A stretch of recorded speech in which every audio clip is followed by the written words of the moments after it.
I'm Kerry, I'm the Vice President, and this is Gill, who's the President. And we've made this short video to introduce our theme for the year, which is Hidden Treasures. Gill's going to read the verse from Scripture, which is at the heart of our theme.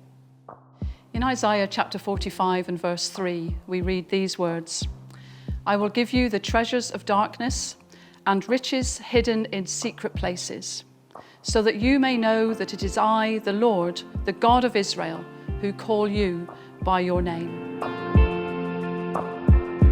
These words from Isaiah were spoken to people experiencing conflict, challenge and disruption. Although our circumstances and context may be different, we can still know God with us in our challenging times today. Even in the midst of uncertainty, we hear stories of people encountering God in unexpected places, through unexpected people.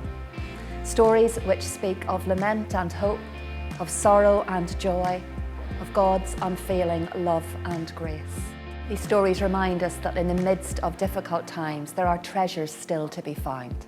Finding these hidden riches in our churches and communities and help us discover a renewed sense of hope about what lies ahead and a renewed sense of calling to find out where God is at work and join in.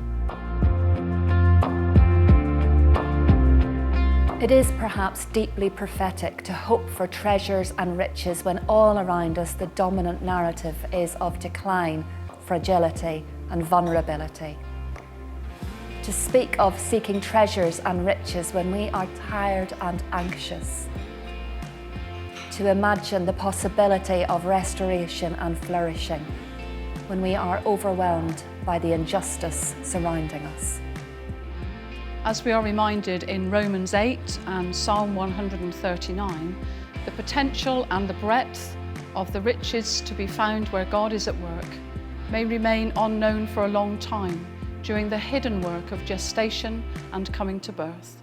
To continue to follow God in these uncertain times means having the courage to recognise that the church that we're being called to become may need to look different to that which we're used to.